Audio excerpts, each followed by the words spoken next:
Estimados amigos, bienvenidos a una nueva entrega del proyecto metacultural Sedendum. Les saludamos cordialmente tanto Julio Paltán como quien les habla, Rafael Bamonde. En esta ocasión inauguramos una nueva modalidad de los productos que continuaremos entregando en el futuro. El día de hoy tenemos un invitado de lujo. Se trata de Pablo Janiszewski, astrólogo tradicional, psicoterapeuta y editor en jefe de del portal astrologiatradicional.com. Bueno, además tengo entendido un estudioso de temas metafísicos y de la filosofía clásica. Estamos seguros que la entrevista que precede será muy enriquecedora para todos nosotros. Bienvenido, Pablo, y muchas gracias por concedernos esta entrevista. Muchas gracias a ustedes por la gentil invitación. Es un agrado estar acá. Bienvenido a nuestro espacio de Sedendum. Un gusto tenerte por aquí. Igualmente, encantadísimo. Bueno, actualmente a la astrología, como a muchas otras de las ciencias tradicionales, se la ha calificado como pseudociencia. Sin embargo, la astrología tiene una importancia fundamental, puesto que es incluso uno de los elementos fundacionales de las grandes tradiciones de la humanidad y, por tanto, de las grandes civilizaciones de la humanidad. Así, por ejemplo, desde la civilización sumeria, pasando por la antigua Persia, y el mismo judaísmo tienen una fundación astrológica, y por lo tanto proyecta una importante repercusión en las bases mismas las bases mismas fundacionales de la civilización occidental. Por otro lado, bueno, existe esa famosa anécdota que yo siempre me acuerdo cuando hablan de astrología, que es cuando una vez le preguntaban a Rockefeller sobre qué opinaba de la astrología, y le dijo algo así como que: verá, señor, los millonarios no creen en esas cosas, pero los multimillonarios sí creemos en ellas. Y bueno, en este sentido, Pablo, ¿cómo definirías tú lo que es la astrología? ¿Cuál ha sido a lo largo de la historia la importancia de la astrología y por qué? ¿Y qué le dirías tú a aquellas personas que no tanto por, digamos, mala voluntad, sino más bien llevados por una simple ignorancia, la ven como una especie de superstición? Y en este sentido, ¿existe tal vez una pseudoastrología que de alguna manera le desprestigia a la astrología real como ciencia tradicional propiamente dicha? Bueno, voy a intentar responder, a ver si me recuerdo todas las preguntas, pero desde el principio, ¿no? Una definición de astrología posible es que se trata de una de las tres artes tradicionales de la filosofía hermética. Es una forma de aplicación de principios metafísicos dentro de un campo específico, que es la coordinación sincrónica entre los eventos, movimientos y posiciones de los cuerpos celestes con respecto a los sucesos de la sociedad, de la cultura y de la vida humana en general. Los antiguos, especialmente las cuatro culturas del creciente fértil en Mesopotamia, entendemos por esas cuatro culturas, ¿verdad?, a Sumeria, Acadia, Asiria y Babilonia, se dieron cuenta muy tempranamente de que existía una coordinación, una sincronía universal entre el movimiento y posición de los cuerpos celestes con respecto a los eventos que ocurrían en la Tierra, en todo orden de cosas.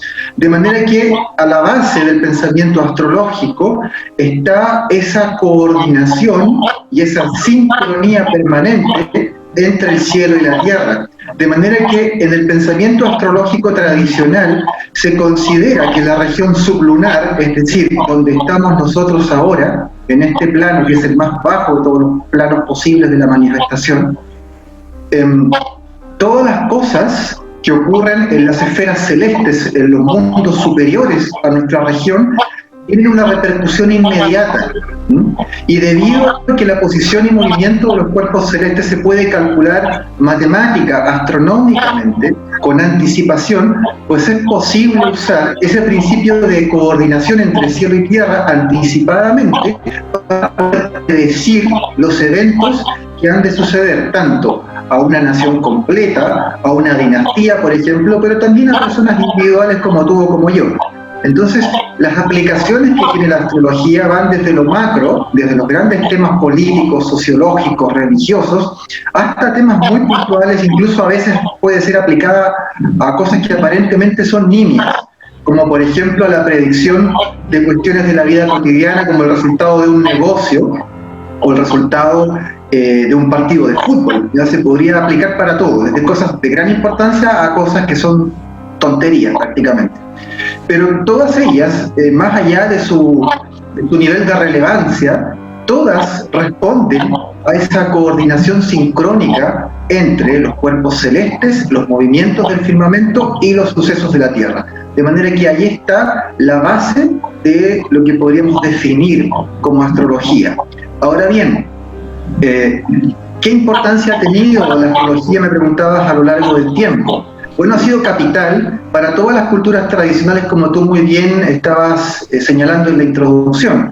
No hay ninguna cultura que se conozca de las grandes civilizaciones humanas que no haya desarrollado en algún grado el pensamiento y la técnica astrológica. Pero hay algunas, por supuesto, que se destacaron por sobre otras debido a el nivel de refinamiento, de exquisitez y de rigurosidad matemático-astronómica en ese desarrollo astrológico. Y entre esas culturas, las que más se destacaron fueron principalmente Babilonia en la antigüedad, Grecia y Roma, Egipto, el mundo persa, el mundo árabe y, como herencia de todo eso, luego el mundo europeo. Entonces la astrología occidental que tenemos hoy día es el grupo de todas esas culturas que yo nombré, sus distintas interacciones, sus distintos aportes al arte de la astrología dieron origen a lo que hoy día conocemos como ciencia astrológica. Ese es, digamos, el origen histórico, ¿ya? Pero también existe un origen mitológico o legendario, más bien, ¿ya? Y el origen legendario la hace retroceder a los tiempos míticos del Antiguo Egipto, en época del famoso Hermes Trismegisto, que es un personaje legendario que la mayoría seguramente de los que nos están viendo lo conocerán, habrán oído más de algo sobre él. Y este personaje, que era a la vez una especie de sabio, de profeta, de filósofo y de sumo sacerdote del Antiguo Egipto, le había transmitido esos conocimientos que él recibió directamente desde el Poima 3, que es la mente divina, se los transmitió a Nechepso y Petósiris. Nechepso era también un faraón mítico del Antiguo Egipto, y Petósiris era un sumo sacerdote del templo de Tot en Hermópolis. Entonces, a partir de ellos dos, de un faraón y de un sumo sacerdote, se iniciaría míticamente hablando el linaje de la astrología. Entonces tiene esos dos orígenes, ¿no? Uno que es histórico, que está realmente en Mesopotamia, y otro que es legendario, que está en Egipto. Ahora, ha tenido una importancia capital, fundamental, porque en la antigüedad no se tomaban decisiones políticas a nivel de reinos, ¿no? Y de dinastías sin consultar al astrólogo. Hoy día, en el presente, el astrólogo es percibido popularmente como una especie de charlatán, de saltimbanqui, ¿no? Como alguien que no tiene mayor relevancia y que es casi parte del mundo del divertimento, del mundo del espectáculo. Y es muy triste que haya sucedido eso, ya entraremos a analizar el porqué, digamos. Pero en la antigüedad no era así, ¿no? El astrólogo originalmente tenía el rango de un ministro.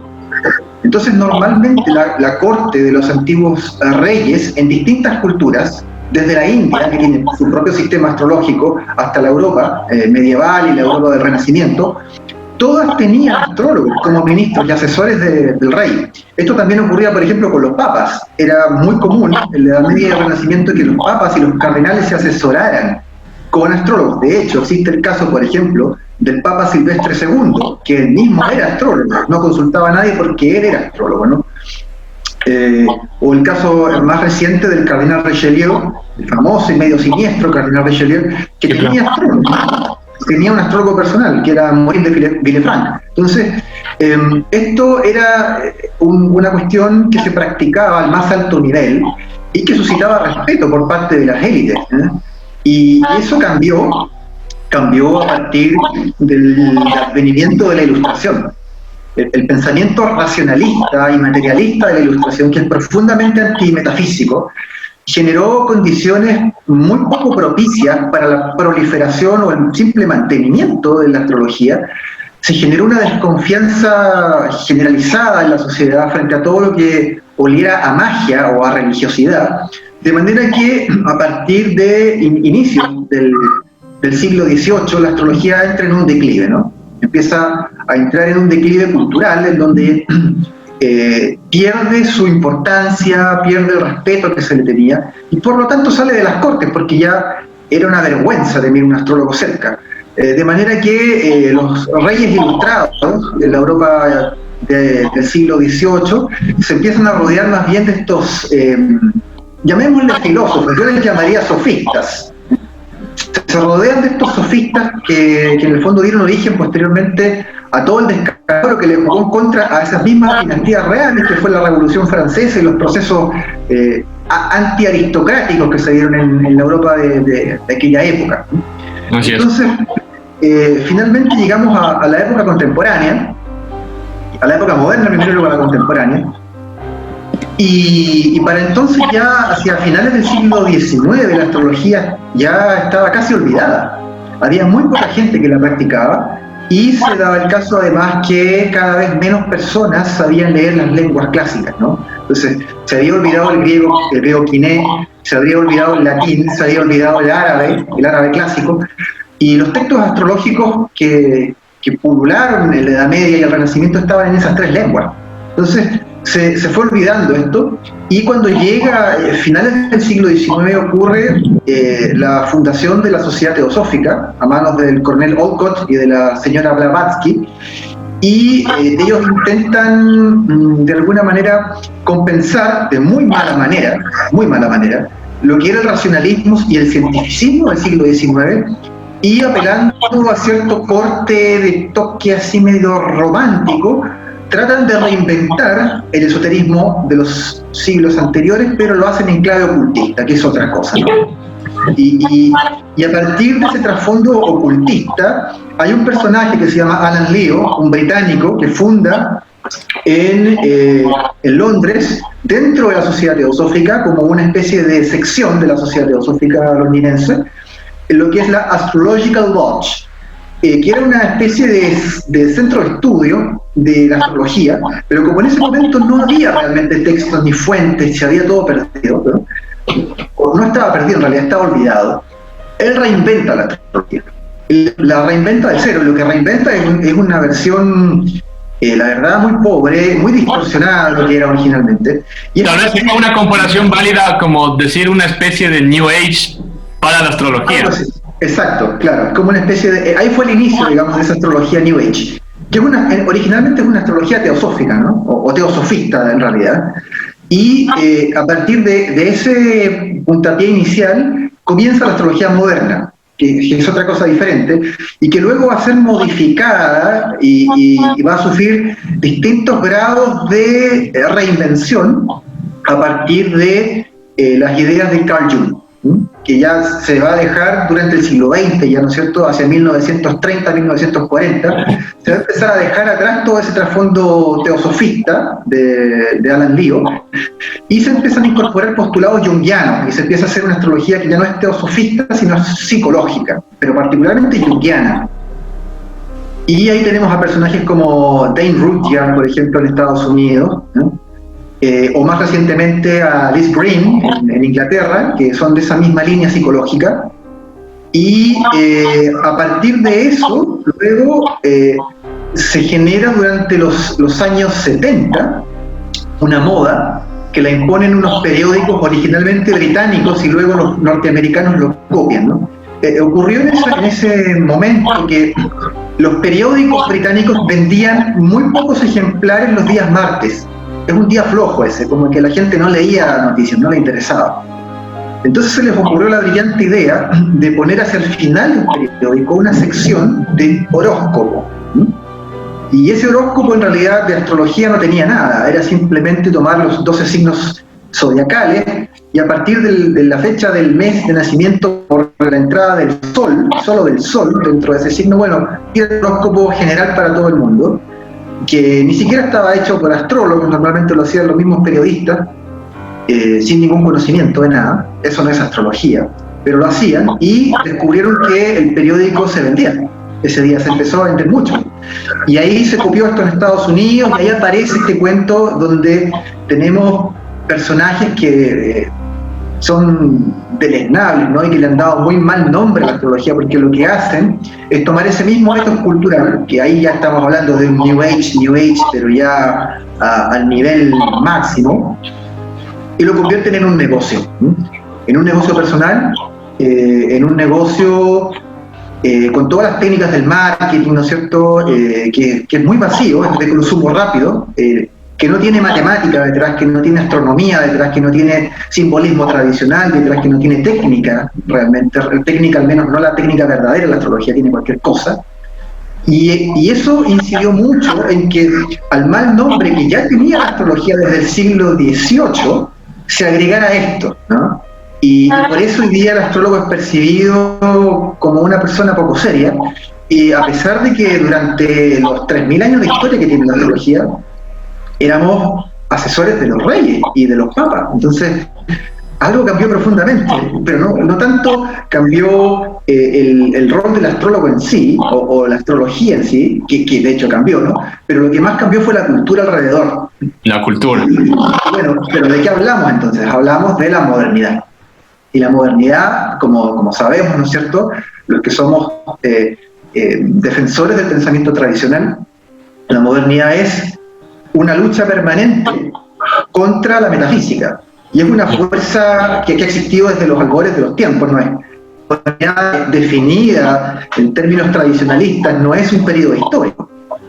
Los historiadores te dicen, claro, es un periodo histórico, pero para un tradicionalista la modernidad es una fuerza metafísica, o más bien antimetafísica, que tiene sus orígenes en la caída de Adán y Eva, o sea, la expulsión del paraíso, ahí de la modernidad. Sin embargo, incluso hay una amplia hipocresía, porque yo tengo entendido, y bueno, tú como astrólogo supongo que también habrás escuchado que existen muchos magnates, sobre todo en Wall Street, que se toman estas cosas de la astrología bastante serio. Entonces una cosa es la apariencia que le dan, digamos, para el gran público, y otra cosa es lo que ciertas personas con acceso a ciertos conocimientos y que tienen poder, otra cosa diferente del concepto que tienen ellos, digamos, para sí mismos sobre la astrología como una ciencia tradicional. Efectivamente, de hecho, podríamos nombrar personajes históricos, archifamosos, que se asesoraban directamente con astrólogos en asuntos políticos y en asuntos económicos.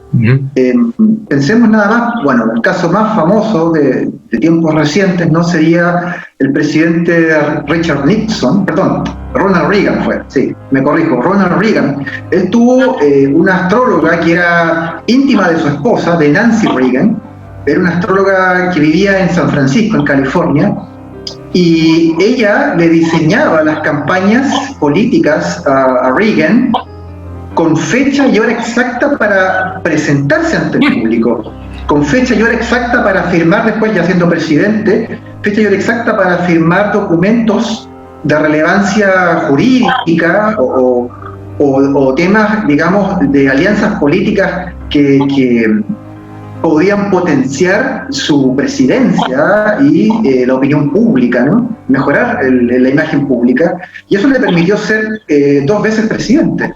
Entonces, hay casos también, no sé, famoso es el caso inicial de Adolf Hitler. Hitler tenía asesores, astrólogos, uno de ellos era judío, de hecho, cosa muy curiosa, pero cuando se trata de aprovechar los conocimientos les da lo mismo. De donde venga, claro. Claro, de donde sea. Entonces, Hitler tuvo una relación muy ambivalente con los astrólogos porque los utilizó al principio. Él y varios de los jerarcas nazis se asesoraban con astrólogos, pero después le vino el odio con los astrólogos y vino lo que se llama la noche de los astrólogos, así como la noche de los cuchillos largos, tuvo la noche de los astrólogos, que fue cuando los pescó a todos y los mandó presos. Se cabreó y los mandó presos porque ellos le estaban pronosticando desastre a Alemania en la guerra, ¿no? Empezaron a pronosticarle una horrible campaña oriental que iba a ser un desastre contra Rusia, y que Alemania iba a perder la guerra, entonces eso no le gustó y los mandó a todos presos. Pero hay otros casos, no sé, tenemos por ejemplo al general de Gaulle en Francia, o al general Perón en Argentina, políticos famosísimos que tenían astrólogos. De hecho, están así que Perón tenía un ministro, que era su asesor astrólogo, era ministro de Estado. López Reagan. Así es, exactamente. Y bueno, es que a la final... Sí. lo que decía a la final, la astrología a la final de cuentas es una ciencia que estudia desde cierta perspectiva la naturaleza, ¿no? Como decías, una especie de sincronicidad. La vida en la Tierra depende de la radiación de los cuerpos celestes, en especial, como todos sabemos, de la radiación del Sol. Las radiaciones espaciales representan una amenaza constante para la integridad del ADN de los organismos vivos. La radiación espacial puede dañar o modificar el ADN directamente a través de la interacción con, digamos, de partículas cargadas con las propias moléculas del ADN, o indirectamente a través de la producción de radicales libres. Entonces, de que existe una afectación de los cuerpos celestes en la Tierra, eso es innegable. Pero, digamos, en este sentido, ¿tú puedes resumirnos cuál es la mecánica atrás de la astrología? Es decir, ¿cuál es la naturaleza de la influencia de los cuerpos celestes en los seres vivos, en nuestro ecosistema planetario desde una perspectiva astrológica? Y, digamos, en el caso del ser humano, ¿tiene más preponderancia un tipo de influencia psíquica, o es más de naturaleza fisiológica, o es que tiene una repercusión incluso más sutil, o es que, bueno, opera en todos estos niveles de la individualidad humana en una proporción, digamos, similar? Y adicionalmente, desde el punto de vista astrológico, ¿existe alguna mecánica de funcionamiento que hace que varíe la naturaleza de lo que los alemanes conceptualizan como el Zeitgeist, como el espíritu de la época, que, digamos, va cambiando dependiendo de la posición en el espacio y en el tiempo? Bueno, esa es la primera que me hiciste, ¿no? De la mecánica de la astrología, cómo funciona, qué hay detrás, ¿no? Esa es la pregunta del $1.000.000. Y en general ha habido 3 posibles respuestas para eso, ¿no? Una cosa que tenemos que distinguir es lo que tú señalabas, ¿no? Que son las influencias físicas de las radiaciones cósmicas sobre el planeta. El mejor caso, como tú lo pones, y el más evidente, es la luz solar, de la cual depende toda la vida. Pero la astrología no se plantea desde el punto de vista de una influencia física, ¿ya?, vinculada a algún tipo de radiación, al menos no la astrología tradicional. En la antigüedad, cuando la astrología estaba partiendo, hablábamos del periodo mesopotámico, debido a la manera de pensar y a la estructura cultural de la antigua Mesopotamia, se planteaba que realmente la astrología era la expresión de la voluntad de los dioses sobre los hombres, y que el principio de operación era puramente mágico, ¿sí? O sea, la simple voluntad de los dioses, expresado a través de los astros, era lo que hacía que la astrología funcionara. Es más, para los antiguos sumerios, acadios, asirios y babilonios, sus dioses y los principales dioses del panteón eran las estrellas y los planetas mismos en sí, ¿ya?, de manera literal. O sea, el sol, la luna, los planetas, las estrellas eran sus dioses. Entonces, cuando estos dioses se movían, cuando se juntaban, cuando se separaban, cuando brillaban más, cuando brillaban menos, cuando cambiaban el tinte o el tono de su coloración, estaban expresando distintas modalidades de su voluntad que afectaban a la Tierra, de los humanos, ¿no? Esa es la explicación de tipo religioso mítica original. Aquí es una explicación, obviamente, que a la mentalidad moderna le suena absurda, ridícula, ¿no? Claro. Después, ya en tiempos griegos y romanos, aparece una explicación filosófica, y aparecen 2 explicaciones filosóficas, que son las que podríamos defender hoy día, ¿no?, como parte del acervo teórico de la astrología tradicional. Una es la teoría de línea más bien platónica, y otra es la teoría de tipo aristotélico, ¿no?, la línea aristotélica. La línea platónica, expresada sobre todo en Plotino, ya que es el padre fundador del neoplatonismo, plantea que el universo entero, completo, es una sola gran entidad, un solo ser, ¿no?, y está dotado de alma. Todo tiene alma, todo está impregnado de alma, de psique, ¿eh? Es lo que los griegos llaman psique kosmou, o sea, el alma del universo, el anima mundi de los medievales. Entonces, como es un solo ser, el universo se mueve junto, al unísono. Cuando se mueve un pedazo del universo, se mueven todos los demás con él. Es como imaginar un sistema de relojería, ¿no? Interno, como el engranaje de un reloj, por dentro, todo el sistema de engranajes se mueven juntos. Cuando se mueve uno, se empuja a todos los demás. Y entonces el movimiento de las manecillas esconde detrás, que sería el efecto, no este es del efecto, la manecilla, pero esconde detrás el movimiento de todo el mecanismo completo. Entonces el universo hace eso mismo, dice esta versión, ¿no? El universo, con sus astros, con sus órbitas, con sus esferas celestes, se mueve al unísono, todo junto.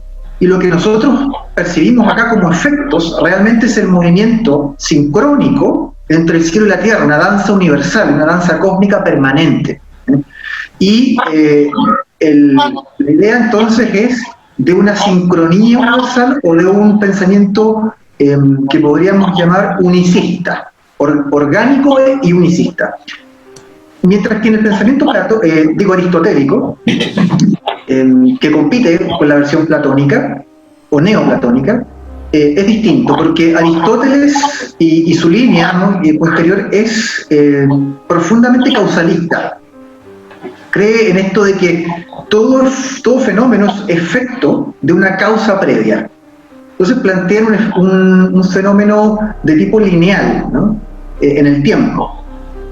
Entonces, para el pensamiento y para la explicación aristotélica, la astrología funcionaría porque los astros son causas anteriores en el tiempo a los efectos que vemos en la Tierra. Pero ahí qué clase de influencia o de causa física, podríamos decir, es la que produce ese efecto en el pensamiento aristotélico, nunca se explicó demasiado bien. Pero hubo algunos intentos, como por ejemplo el caso de Al-Kindi y de su discípulo Abu Mashar, que ellos plantean, sobre todo Al-Kindi, que sería la luz misma, la que transporta en sí el destino, y que dependiendo del ángulo de caída de la luz, del momento en que incide la luz y de la forma y la intensidad de esa luz, se produce cierto efecto dentro de lo que podríamos llamar destino, lo que está predestinado. Esa explicación también suena muy extraña al pensamiento moderno, porque es una explicación filosófica, ¿no? Y es una explicación de esta de la luz que viene del periodo del califato abásida, o sea, medieval. Pero si me preguntas a mí, yo siempre me he inclinado por la explicación neoplatónica, ¿ya?, de la sincronía, de un universo que es una sola cosa y se mueve todo junto al unísono. Entonces, para el pensamiento moderno, obviamente, ni la explicación 1, ni la 2, ni la 3 es satisfactoria. ¿Por qué? Porque para el pensamiento moderno todo tiene que ser material, físico. Y si no es material, entonces no existe. De manera que, bueno... Y causal, mecánico. Y mecánico, claro. Pero una causalidad, ojo, que en la modernidad debe haber una causalidad siempre, ¿no? Eso lo heredan de Aristóteles, pero debe ser una causalidad material. En cambio, en Aristóteles, las causas, una de las causas de todos los fenómenos es material, ¿ya? Pero hay una causa formal, hay una causa primera, agente, ¿ya?, o formal, y hay también una causa final, que es un tema teleológico, ¿no? Las cosas se crean para algo, tienen un sentido, y ese sentido de que existan es parte de la causa que las hace existir. Entonces, es un pensamiento que tiene un tinte metafísico evidente, claro, y que no depende directamente de la materialidad. La incorpora, ciertamente la incorpora, pero no se reduce a lo material. En cambio, el pensamiento cientificista actual sí, está reducido exclusivamente a lo físico. Entonces, obviamente, la explicación causalista de Aristóteles tampoco va a satisfacer ese afán totalmente materialista de la modernidad. Pero serían, digamos, esas las tres explicaciones clásicas, formales, del pensamiento astrológico tradicional. Y me habías preguntado algo más al final que ya se me fue. Había una última pregunta. Sí, del Zeitgeist, digamos, o sea, los jóvenes tienen este concepto del espíritu. ¿Ya te acordaste? Sí. Bueno, en efecto, en astrología hay varios niveles de trabajo, ¿no? Digamos, para resumir mucho, que la astrología es un edificio o un templo de 4 pisos. El primer piso es lo que llamamos astrología horaria, que es una astrología muy sencilla y muy rápida de practicar, en donde tú como astrólogo respondes una pregunta muy específica de un consultante, que puede ser, por ejemplo, una pregunta respecto a un carro, a un coche, un automóvil que se acaba de comprar alguien, y voy a preguntarte, bueno, ¿qué tal va a ser la vida útil de este coche? ¿Va a ser un buen coche? ¿Va a tener desperfectos? ¿Voy a tener que invertir mucho dinero en repuestos? ¿Voy a chocarlo? ¿Voy a tener un accidente en él? Ese tipo de cosas, ¿no? Como cosas muy, muy específicas. Después viene la astrología, encima la electiva, ¿no? Que es un poco más compleja, requiere más trabajo, y que consiste en seleccionar los momentos exactos con un lugar, un día y sobre todo una hora precisa, en donde la realización de una empresa, de alguna intencionalidad, de algún plan humano va a resultar apoyada por los astros, de manera que eso que tú quieres hacer tenga un buen resultado, ¿ya? Y sea efectivo y eficiente. Entonces, eso lo utilizaban muchísimo en la antigüedad, los reyes, ¿no es cierto? Y al día de hoy, presidentes y grandes empresarios, que quieren una fecha y una hora en un lugar dado para inaugurar un negocio, firmar una fusión entre empresas y iniciar una campaña política, etcétera, etcétera. Después de eso ya viene el tercer nivel, que es más complicado aún, que es la astrología natal, o geneclíaca también se la conoce, ¿eh? Que es la que hoy día es más popular en la gente, la que todo el mundo conoce, que consiste en estudiar la vida completa de un individuo con todo lo que está predestinado, que ha de ocurrirle inevitablemente, porque está preestablecido por el cosmos, ¿no? Y por Dios mismo, y que está signado en la figura astral, la carta de nacimiento, el momento exacto en que vino al mundo, con el lugar, el día y la hora de su nacimiento. Entonces, esa astrología va a predecir tanto el carácter del sujeto como su destino, las cosas que tienen que sucederle de todo, digamos, salud, matrimonio, trabajo, dinero, amistades, enemigos, ¿no? De todo. Y finalmente el cuarto piso, la corona de la astrología, que es la más compleja, la más grande de tiempo y estudio, que es la astrología mundana, que es la que se dedica a los grandes ciclos de tiempo y a la predicción de eventos globales, ¿no? Que afectan a una ciudad, a un país, a una nación, a una dinastía, ¿no es cierto?, o al mundo completo. Y en esta última astrología es donde está la respuesta a esa pregunta, ¿no? Ahí, en la astrología mundana, estudiamos varias cosas, pero entre ellas los cambios del zeitgeist, ¿no? Los cambios de este espíritu de la era o del tiempo que se está viviendo. Nosotros hoy día, por ejemplo, estamos a puertas de iniciar un nuevo ciclo astrológico, podríamos decir una nueva era, por un cambio de zeitgeist, que ya lo estamos observando en el mundo entero, y me refiero al ciclo que se inicia con el cambio de triplicidad de aire, digo de tierra a aire, en el 21 de diciembre de este año 2020 por la gran conjunción de Júpiter-Saturno en el grado 00 con 29 minutos de arco en Acuario, ¿no? Este es un fenómeno extraordinario que se repite en cada 2 siglos, a veces cada 240 años incluso puede llegar a ser, pero que va marcando pequeños ciclos de un poco más de 2 siglos en donde cambia la cultura, cambia la civilización, cambian los valores, cambia la manera de hacer la política, cambian las estructuras gubernamentales, cambian las dinastías, cambian las religiones, cambia todo, o sea, cambia el zeitgeist, el espíritu del tiempo, de la era. Y estamos justo en eso, en el periodo de transición, estamos en los meses de transición. Y debido a que estamos en ese proceso de cambio, es que hay tanta debacle hoy día, tanta violencia política, tantas insurrecciones populares, hay tanto nivel de odiosidad, de polarización ideológica. Aquí en Chile lo hemos vivido de manera muy brutal este último año, pero ustedes allá en Ecuador también les ocurrió, fue más corto lo de ustedes, fue más moderado, pero también tuvieron una gran violencia, ¿no es cierto? Claro. Entonces, bueno, Estados Unidos, ni hablar lo que ha ocurrido con la excusa del racismo, las chaquetas amarillas en Francia, en fin. Pablo, y digamos ya digamos, hacerte las últimas preguntas concretamente justo a lo que estamos viviendo, y ya pasarle a Julio, que te va a hacer esas preguntas. Yo tengo una última pregunta. No sé si tú has escuchado de lo que le llaman en Silicon Valley la singularidad. Correcto, sí.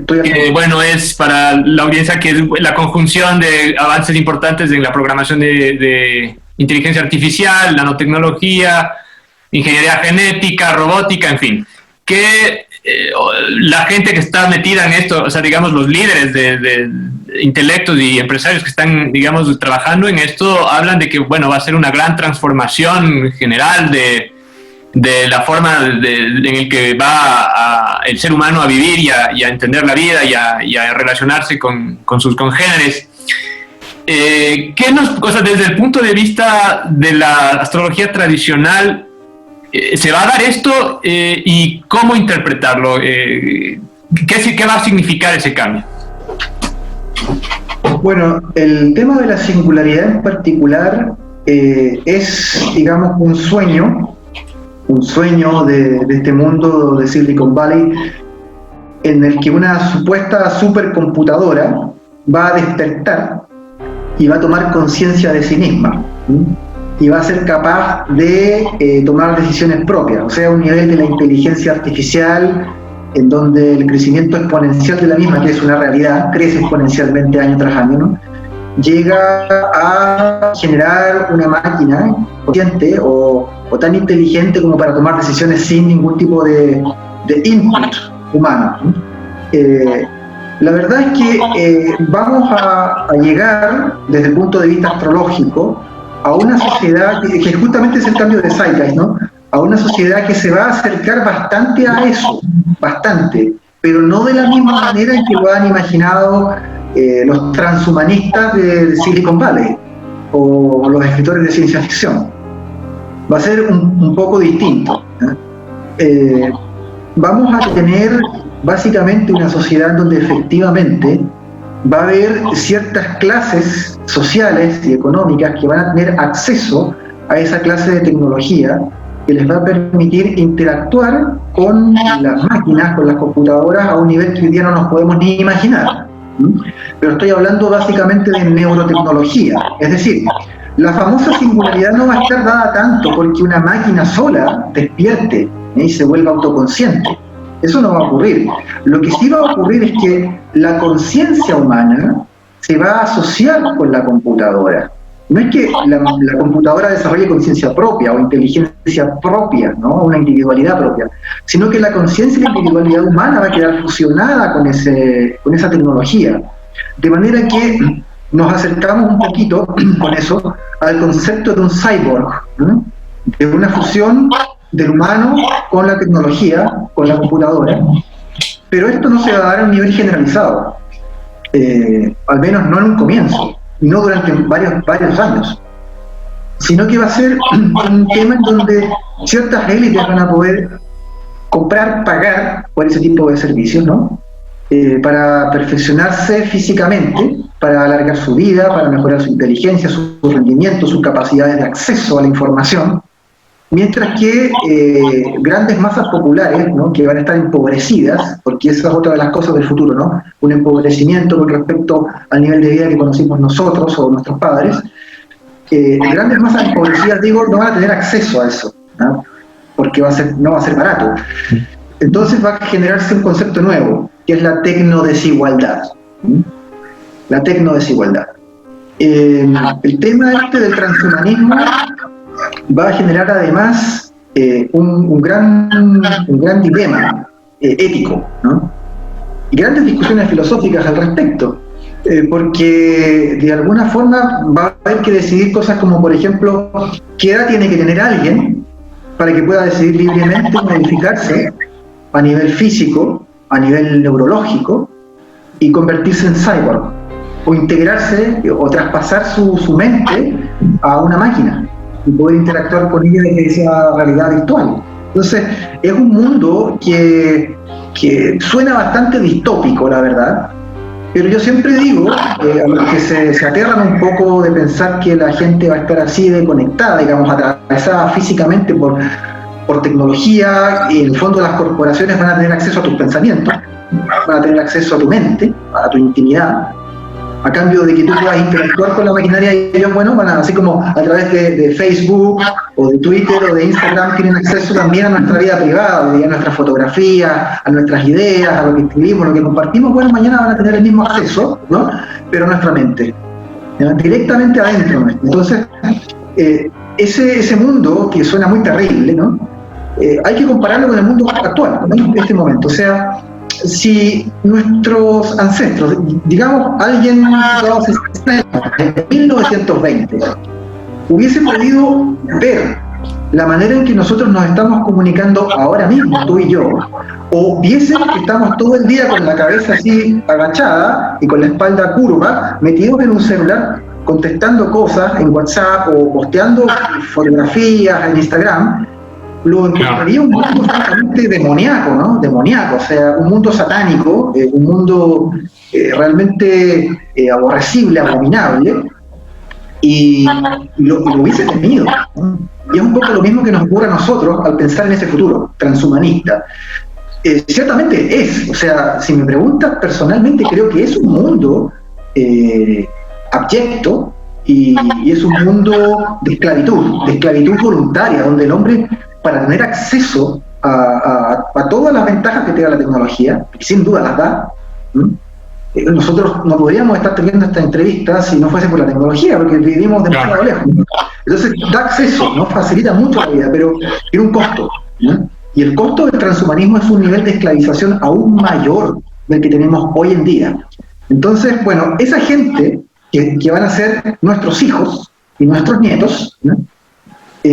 Van a estar en una situación tan normalizada como la que tenemos hoy día con los smartphones y las tablets. Y nadie se va a quejar. Entonces, efectivamente, Silicon Valley tiene algo de razón. El mundo que viene es el mundo que les gusta a ellos. Muchas gracias, Pablo. Julio, Julio tiene preparadas unas preguntas que son más en lo que tiene que ver a lo que va a pasar en la región, en el mundo. Julio, por favor. Y bueno, Pablo, brillante tu introducción epistemológica, el marco teórico, histórico y los antecedentes que has dado en torno a la astrología, sobre todo el rol que desempeñó pues en las como instrumento, como mecanismo de asesoramiento a los grandes jefes políticos y figuras que ha tenido la historia de la humanidad. Bueno, en ese sentido un poco ya te adelantaste algunas cosas, pero me interesaría ahora, a partir de lo que has dicho, me interesa a mí preguntarte respecto, bueno, a cuál escenario es el que estamos viviendo, qué está pasando en términos astrológicos. Ya dijiste algo de eso, pero qué implicaciones va a tener todo esto para la humanidad. Se ha hablado de la era de Acuario.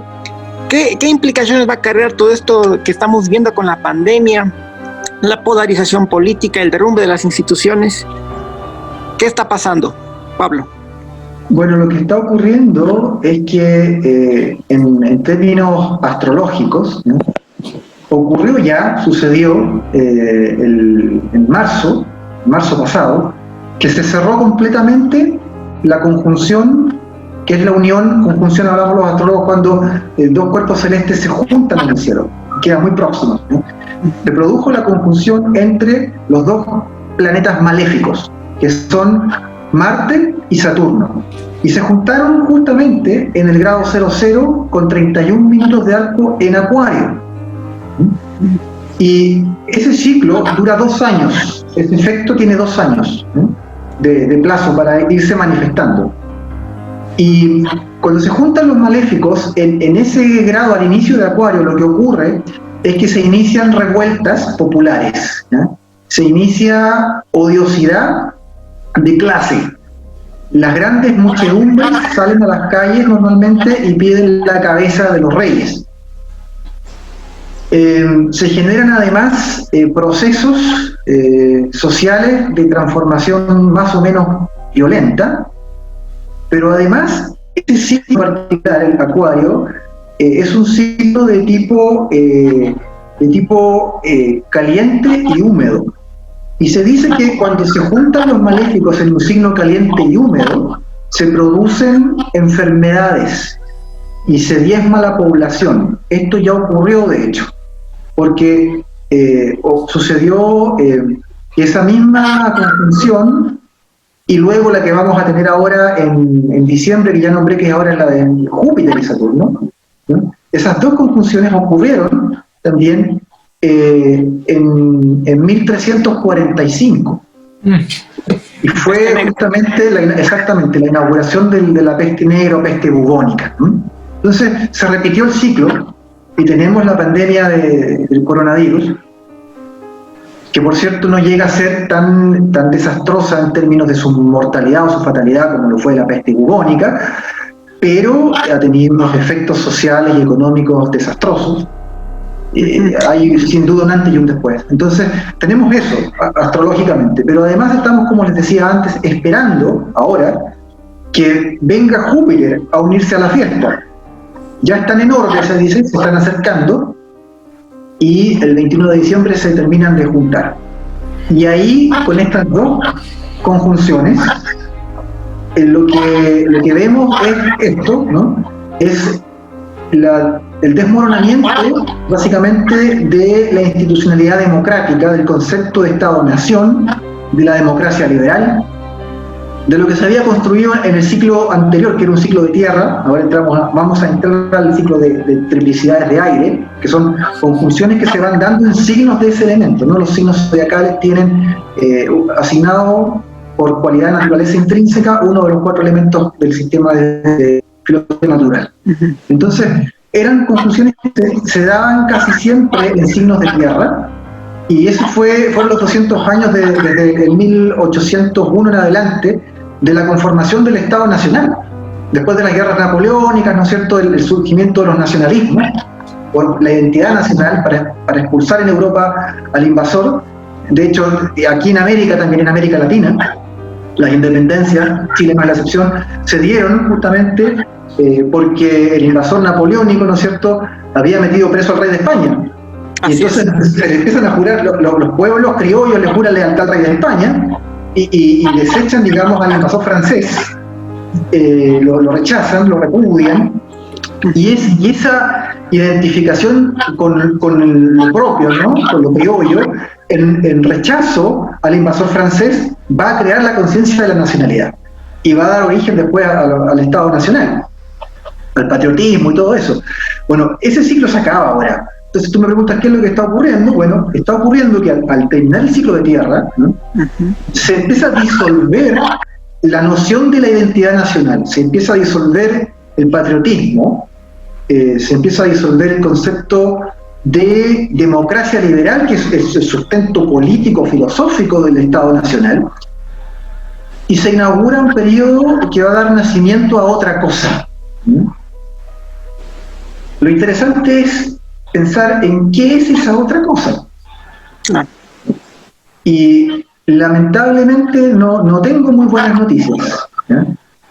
Porque la conjunción de los dos maléficos Marte y Saturno en el 0031 de Acuario coincide luego con la gran conjunción en el mismo grado 00 con 29 minutos de arco, también en Acuario, mismo grado, se repite, Saturno, y entonces lo acuariano queda muy marcado. Y ese ciclo acuariano, que hay que distinguir de la era de Acuario, que son cosas diferentes, ¿ya? Para la era de Acuario, por cierto, queda mucho tiempo. La era de Acuario inicia recién en el 2376. Tenemos más de 3 siglos por delante, ¿ya? Porque ese es otro fenómeno que se da por la precesión de los equinoccios. Y los New Age, la gente New Age, siempre está hablando de que estamos en la era de Acuario. Y porque no saben de astronomía ni de astrología, dicen cosas que no son ciertas. Bueno, pero vuelvo al punto. Debido a que tiene esta influencia acuariana, el fenómeno que estamos viviendo, el reemplazo de la democracia liberal y del concepto de Estado-Nación va a estar dado por una cuestión que ya Aristóteles, en el libro de la Política, había denunciado y advertido. Él dijo que mientras más democrática se volviese una democracia, más fuerte se iba a volver la oclocracia, es decir, la tiranía de las muchedumbres. Entonces vemos hoy día que pequeñas minorías son capaces de secuestrar a las mayorías. Primero, de secuestrarlas políticamente, por medio de la violencia, de la amenaza, por medio del bullying y del acoso, ¿no? El chantaje. Del chantaje, exactamente. Entonces, esas minorías secuestran a la mayoría, la atemorizan. Y luego ese temor, ese proceso de amedrentamiento de las mayorías, hace que ellas terminen adoptando el discurso ideológico de esas minorías y empiecen a repetirlo, y ahí tenemos instaurado, ¿no es cierto?, un fenómeno que es muy acuariano, que es el fenómeno de la corrección política. Y por medio de la corrección política se empieza a formar un esquema cultural muy distinto al anterior, en donde ya no interesa tanto la institucionalidad y el elemento propiamente estructural y político de la nación. Incluso empieza a pesar mucho menos, yo diría, hasta lo sociológico, ni lo político ni lo sociológico, y empieza a pesar muchísimo más el elemento antropológico-cultural. Y lo que tenemos hoy día son revoluciones culturales, son guerras culturales, ¿no? Del progresismo como la gran fuerza disolvente de la era, ¿sí?, que intenta y consigue demoler todo lo que antes teníamos por sólido, por una estructura dada, en la que uno podía confiar en un cierto set de valores con su respectiva jerarquía, ¿no? Todo eso se disuelve, y entonces el siguiente estadio, que el nuevo zeitgeist, está vinculado a la oclocracia, pero hay algo nuevo, y es que se trata de una oclocracia digital. Porque si ustedes lo piensan, si se han fijado, todo el fenómeno de masas que hemos vivido desde la primavera árabe en adelante, desde las primaveras árabes en adelante, que son todas, en el fondo, modelos de guerra civil molecular y de revolución cultural, y todas hechas en base a estos pequeños grupos que son capaces de paralizar una ciudad. Bueno, todo eso ha sido posible en virtud de las redes sociales y de la rapidez con la que circula la comunicación y la información y la desinformación. De manera que el futuro es una oclocracia digital y además consultada, vigilada por inteligencia artificial. Hablamos de un sistema completamente distinto, de una concepción de la política que nunca ha habido antes en la Tierra. Hablamos de que las dirigencias políticas van a ser unos tecnócratas como los de Silicon Valley, que en el fondo van a tener más de programadores de inteligencia artificial que de políticos propiamente tales, ¿no?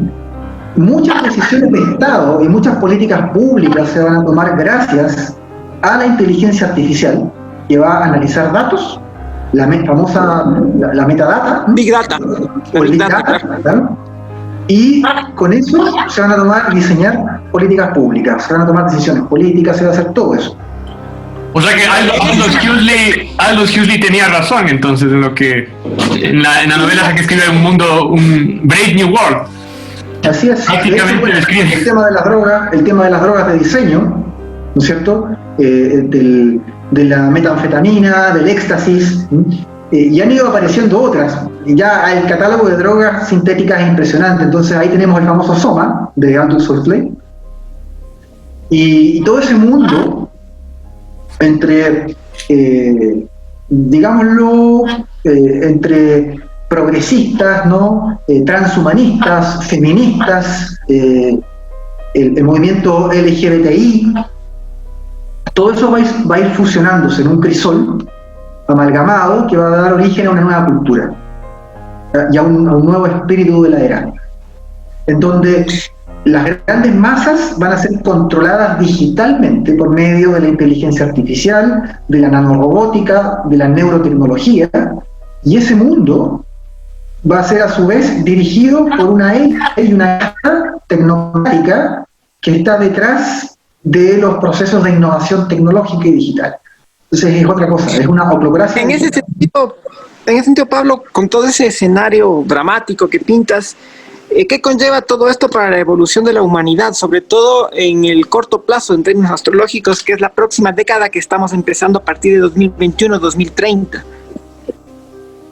Bueno, ese proceso, como digo, se inicia a fines de este año, pero va a ir fraguándose de forma paulatina, no va a llegar de golpe, ¿verdad? Entonces, en ese mismo decenio, ese primer decenio de la era, lo que vamos a ver es la estabilización de los procesos de insurrección que hemos vivido hasta ahora.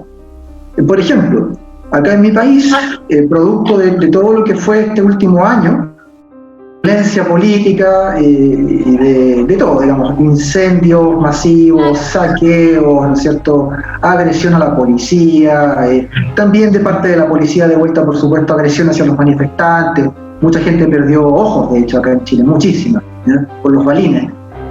En fin, todo eso dio origen ahora a un proceso que se fue manejando a nivel político y que terminó con un plebiscito que ocurrió ahora hace pocos días, y en donde se decidió modificar la constitución política de la nación, ¿no?, la Carta Magna, y se va a constituir un órgano que es una especie de asamblea constituyente, pero le han llamado convención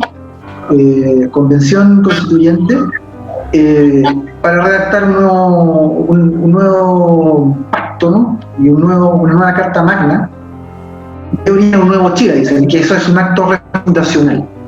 Entonces, esos 10 años que vamos a tener por delante son la estabilización política y social de toda esta debacle, para generar las condiciones, los fundamentos, la base del nuevo sistema que ya viene en las siguientes décadas por delante. Y en ese sentido, Pablo, ¿qué va a ocurrir en campos, por ejemplo, como la ecología? ¿Qué va a ocurrir en el campo de la espiritualidad? ¿Qué va a ocurrir en el campo también material, finalmente, de la economía? Bueno, nosotros vamos a tener que aprender a vivir administrando la escasez. La economía siempre se ha tratado de eso, pero la vida cotidiana que conocimos nosotros no se trataba de eso, porque hemos vivido en abundancia. No nos damos cuenta en general, ¿no? Pero las personas, digamos, de clase media, la gran clase media, al menos en Chile la clase media es muy numerosa, es muy fuerte, la mayoría de la población chilena es de clase media, pero también ocurre eso en la mayoría de los países occidentales, ¿no? Esa gran clase media conoció un estándar de vida con comodidades y con muchas facilidades.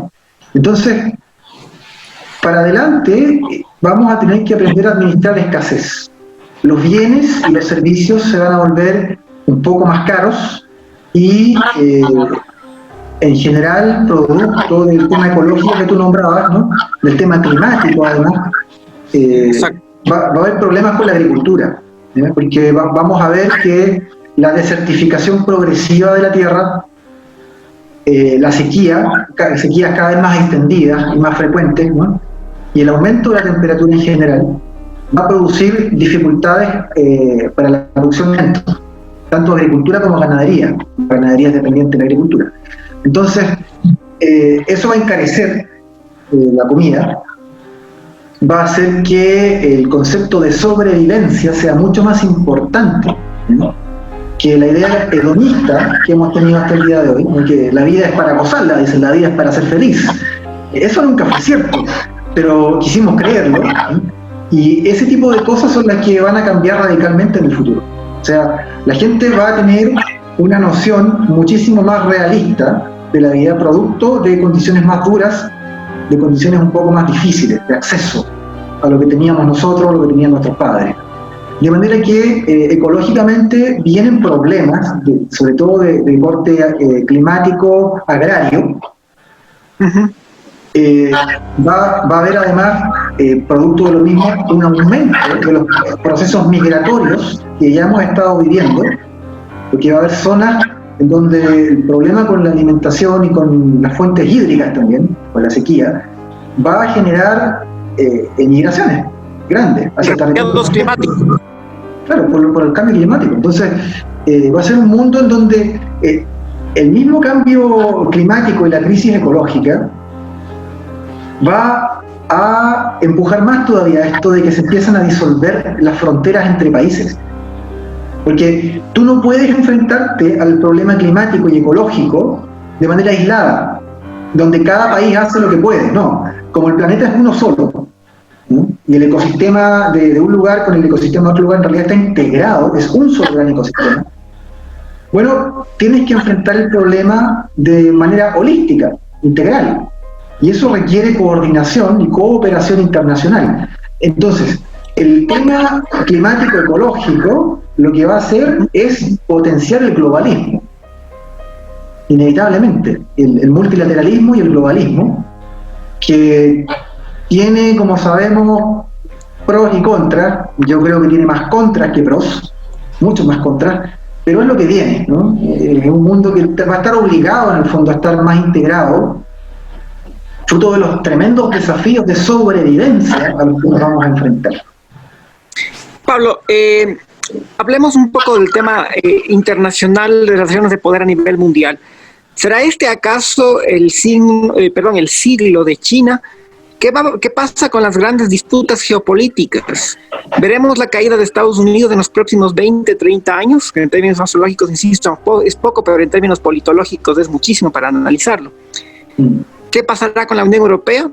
Y bueno, después hago otra pregunta en relación a nuestro continente, pero vamos primeramente con las grandes potencias que pues están marcando nuestro día a día de una manera mucho más palpable, porque es una disputa incluso que tiene que ver con los inventos, con la tecnología, con aspectos de nuestra vida cotidiana.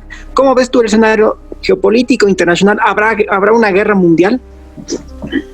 Bueno, la gran conjunción de Júpiter-Saturno en el cero de Acuario va a caer a solo 1 grado de distancia de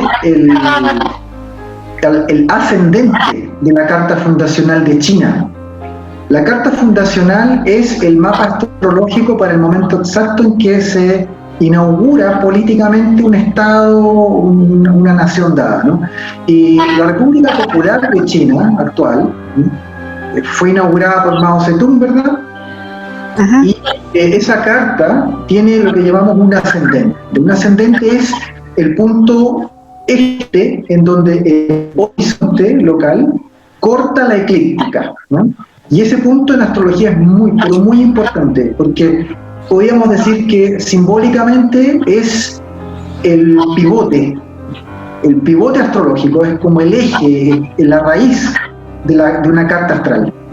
Entonces, que esta gran conjunción que representa este cambio este gran cambio civilizacional del que estábamos hablando, ¿no?, que esa gran conjunción ocurra justo a 1 grado de distancia del ascendente fundacional de la carta de China, de la China moderna, ¿no? Uh-huh.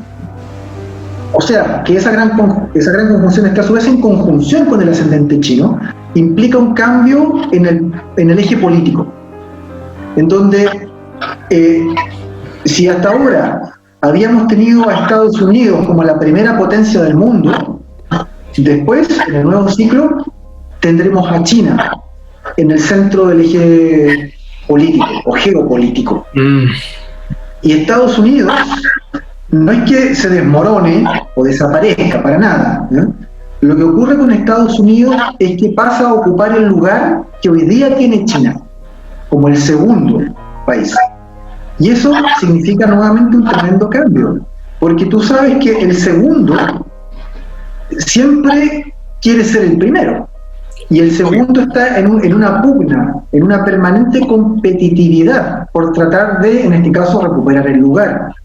Entonces, lo que vas a ver es que Estados Unidos va a seguir creciendo y desarrollándose como una potencia importante, pero siempre a la sombra de China.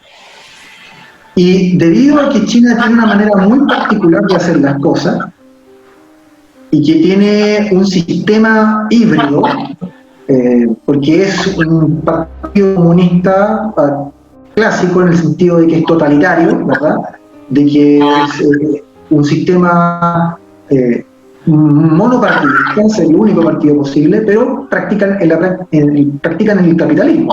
Sí, es como una especie de nacionalsocialismo chino, ¿no? El modelo.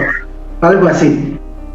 Entonces, tenemos un capitalismo colectivista en China, pero que también a eso se le suma un trasfondo cultural muy confucianista, ¿no? Una moral confuciana muy fuerte. De manera que esos mismos valores que estamos indicando van a primar en el mundo. O sea, el colectivismo, ¿no es cierto?, un capitalismo a la China y unos valores de tipo confuciano.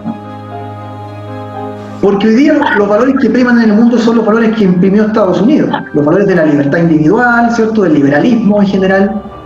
Eso se acabó. Entonces, ¿qué pasa con Europa, Pablo? Bueno, está el tema de la Unión Europea. La Unión Europea va a terminar disgregándose, pero tiene harto tiempo por delante aún, ¿no? Aún le queda bastante de vida, ¿no? Pero se va a ir disgregando por disputas. A lo largo de este siglo. ¿Perdón? A lo largo de este siglo XXI. Sí, por supuesto, sí, a lo largo de este siglo. En este siglo, sin duda. Se va a ir disgregando porque va a ir perdiendo relevancia, además de que va a haber disputas intestinas entre los estados, producto de un montón de diferencias en el manejo de un montón de crisis. La crisis económica, la crisis energética, la crisis ecológica y climática, la crisis migratoria, ¿eh? Todo eso se va a ir sumando y va a producir como una especie de relativización del peso que tiene la unión jurídica que mantiene en este momento a la Unión Europea como una sola entidad. Ya lo del Brexit fue un inicio, pero veremos que otros países a futuro harán lo propio y terminaremos con una Unión Europea muy debilitada, que permanece simplemente como una especie de pacto histórico, ¿no? Y donde varios miembros ya no participan o han reducido su participación a niveles mínimos, y donde ya no se aceptan las imposiciones que actualmente Bruselas le clava en el corazón como una estaca a todos los países que aún suscriben el pacto. Así que si bien no vamos a ver lo otro, una guerra mundial, que eso era el otro tema, ¿no? Que las dos guerras mundiales las vimos nacer en Europa por conflictos, ¿no? No vamos a ver una tercera guerra mundial por la fragmentación de la Unión Europea, no hay, yo no he visto, lo que he estudiado, no he visto signos astrológicos de una guerra mundial, o de un conflicto nuclear, o de algo así, de algo tan tremendo. Pero sí, hay muchísimos indicadores astrológicos que apuntan a conflictos de tipo molecular, o sea, guerras civiles, básicamente, guerras culturales, y no con la participación de ejércitos entrenados y este tipo de organismos, sino que más bien de civiles que, por ejemplo, imaginémonos, y que no es tan fantástico de pensar, ¿no? Milicias, pero milicias afganas de musulmanes yihadistas, que en vez de poner bombas, salen ya armados, ¿no?, a matar cristianos o a matar progresistas. Entonces ellos responden, ¿no? Y aparecen otros movimientos, otros grupúsculos de tipo más bien nacionalista o neofascista, que se defienden de los musulmanes, y ese tipo de conflictos de esa clase son, digamos, la Tercera Guerra Mundial, que es muy distinto, digamos. ¿Dónde ves esos conflictos, Pablo? ¿Ves en Asia, ves en Norteamérica, ves en Europa? ¿Dónde ves esos conflictos micro que acabas de decir, moleculares? No, en Europa. Europa, sí. Ya, bueno, paso con la siguiente y última pregunta, que tiene que ver con nuestra querida orbe hispanoamericana. ¿Cómo ves a nuestro continente? ¿Cómo ves el futuro político, económico de nuestro continente? Parece que es un barco a la deriva, como dice un historiador argentino. ¿Cómo ves qué va a pasar con Argentina? ¿Qué pasará con Chile? ¿Qué pasará con México, Colombia, Ecuador? ¿Cómo ves? Y con esa ya es nuestra última pregunta, pero que aquí te pido que seas detallado por cuanto bueno, se entrae una fuerte unión con estos pueblos y obviamente una hermandad, y al mismo tiempo la revista tiene seguidores en estos países y pues nos gustaría, Colombia también, ¿no? Un pantallazo general, ¿no? Igual Venezuela, Brasil, o sea, ¿cómo ves nuestro continente, nuestro orbe hispanoamericano? Bueno, a Latinoamérica, en general, la gran conjunción les cae en la casa 10, ¿ya? Dentro de la casa 10. La casa 10, en un mapa astral, significa o representa el sistema político, al gobernante, a la clase dirigente, y representa también al destino general de la nación, ¿no? Entonces es una casa angular muy, muy importante. Y eso significa, traducido, que América Latina va a experimentar fuertísimos procesos de cambio social y político, producto de todo lo que estábamos conversando anteriormente. Es decir, va a ser una de las regiones más afectadas en lo político y en lo social de este giro Zeitgeist. Va a haber zonas que van a ser menos afectadas y otras más. Latinoamérica es una donde va a pegar fuerte, ¿no? Entonces, nuestros países van a caer bajo el poderío y el influjo chino. Y esa es una de las marcas más características del futuro latinoamericano, ¿no? De países que en el fondo dejan de estar bajo la tutela norteamericana, porque nosotros hemos sido siempre el patio trasero de los Estados Unidos, y eso de alguna manera cambia, y empezamos a ser más bien los socios, pero también los cuerritos falderos de las grandes empresas chinas. También ese mismo fenómeno va a significar que vamos a ver algo que no se ha visto todavía, que es la corrupción, ¿no? La corrupción política, pero pagada por grandes empresarios e industriales chinos. Hasta el momento, generalmente, el tema ese que en Latinoamérica es muy común, ¿no? No en todos los países, pero en bastantes, ¿no? De la corrupción. Ahora va a tener un amo chino detrás. Y ahí es distinto, ¿no? O sea, el amo chino es muy diferente al amo norteamericano. Norteamérica te deja hacer. Norteamérica, mientras tú no tengas un gobierno socialista duro, digamos, como el venezolano, te deja hacer, no se mete mucho contigo. Los chinos no son así, ¿no? Los chinos presionan, los chinos exigen, ¿no? Y de alguna manera ellos se hacen sentir de una forma mucho más matonesca. Entonces eso también va a tener una incidencia sobre la manera en que vamos a estructurar la política internacional. ¿Cómo nos vamos a relacionar entre nosotros y cómo nos vamos a relacionar con Asia? Vamos a seguir siendo en todo caso una región mayoritariamente pobre, pero producto de la oclocracia digital que hablábamos hace unos momentos. Latinoamérica va a sufrir una serie de revueltas populares de carácter cíclico, pero orquestadas y facilitadas por medio de las nuevas tecnologías. No solo digo las redes sociales, digo la neurotecnología del mañana, ¿no es cierto? La integración hombre-máquina. Las élites de acá de Latinoamérica también van a estar en eso. Hay mucho y va a haber mucho interés por traer lo antes posible ese tipo de tecnologías y de desarrollos a Chile, en particular a Argentina, a México, a Colombia, a Brasil, que son, digamos, los países que económicamente han llevado, digamos, la batuta, el cetro, por muchos años. Entonces, para nosotros, el tema de la oclocracia digital va a ser bastante fuerte. Muchísimas cosas de las que van a estar ocurriendo van a ser posibles en virtud de la integración con ese nuevo sistema de tecnología, con esa nueva cultura, pero eso no nos va a sacar ciertamente del tercer mundo, hay que tenerlo claro. O sea, no hay señales en el cielo como para que nosotros nos peguemos un salto de trampolín ni nada por el estilo.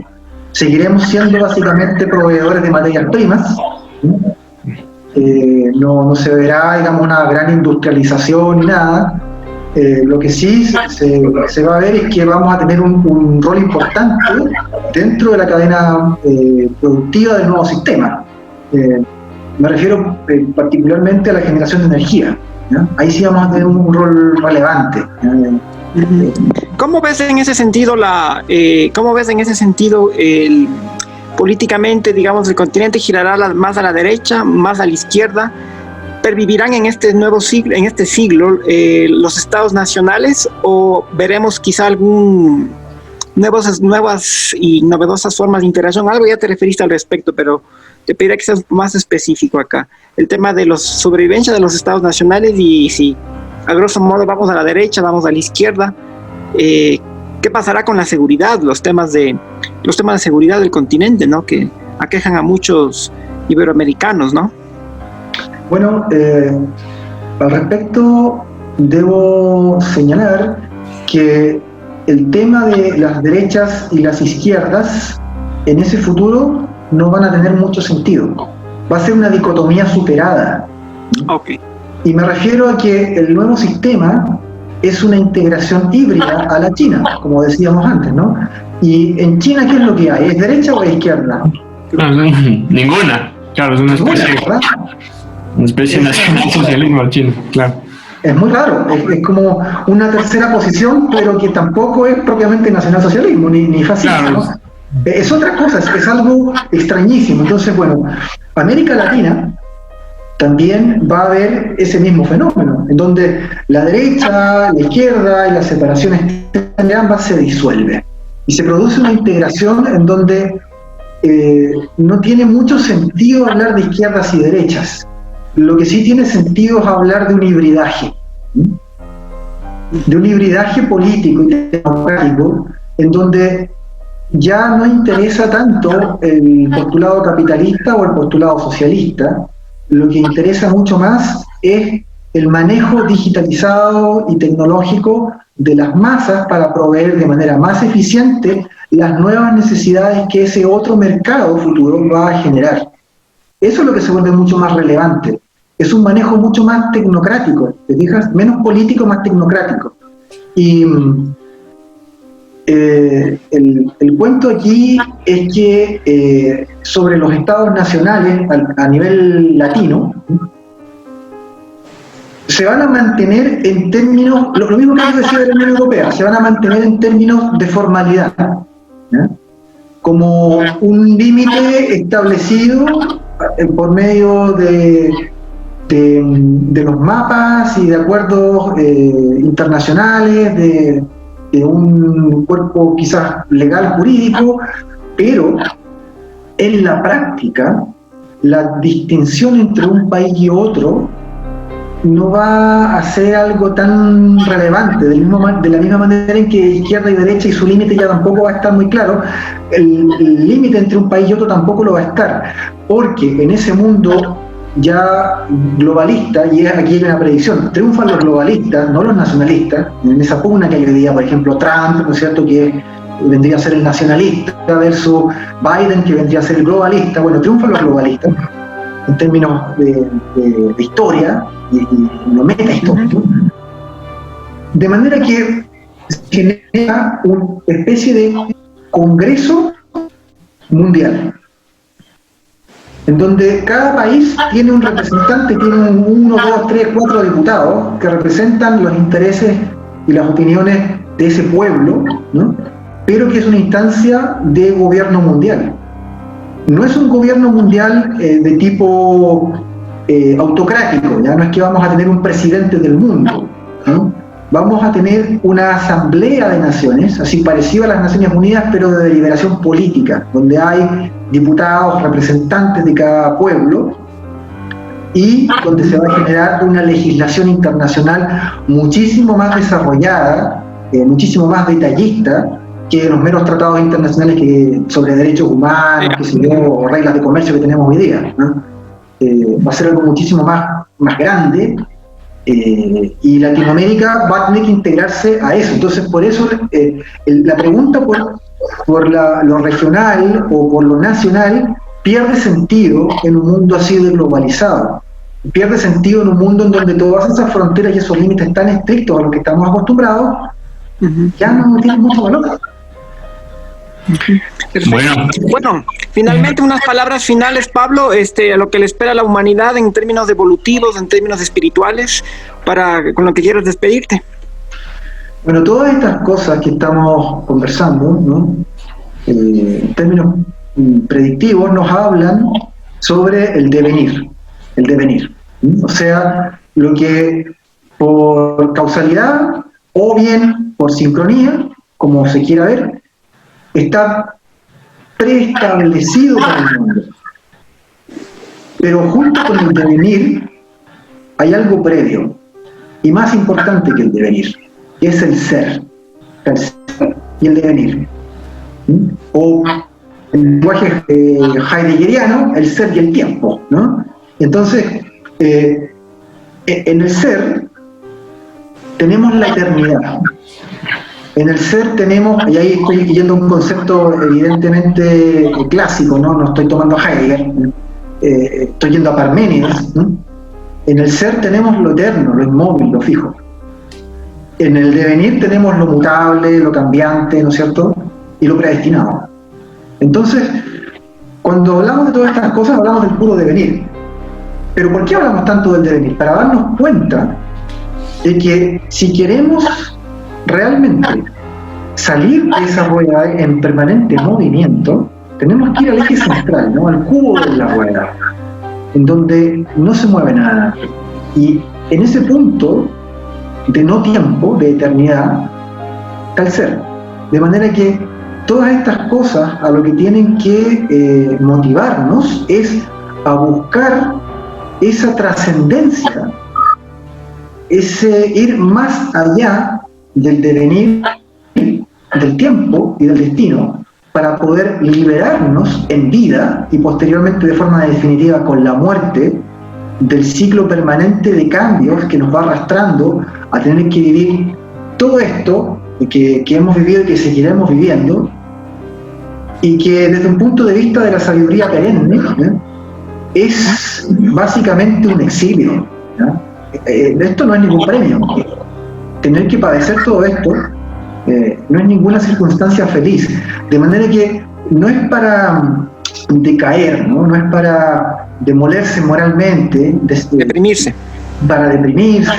sino más bien para entender que frente al devenir está el ser, y eso es lo que tenemos que buscar. De modo que estos son los mejores tiempos posibles para reconectarse con una espiritualidad tradicional, para buscar la iniciación verdadera, para recobrar la sabiduría de nuestros ancestros y para darnos cuenta más que nunca antes de que es el ser lo único que realmente debe importarnos, porque es lo único que podemos tener por seguro y por fijo, ya que todo lo demás está en cambio permanente y en movimiento. Eso es. Muchas gracias, Pablo. Bueno, con esta brillante conclusión terminamos. Como dije al principio, un invitado de lujo. No se olviden de visitar la página de Pablo, astrologiatradicional.com. Por favor, compartan este material si les gustó. Que tengan todos ustedes un excelente día, tarde o noche.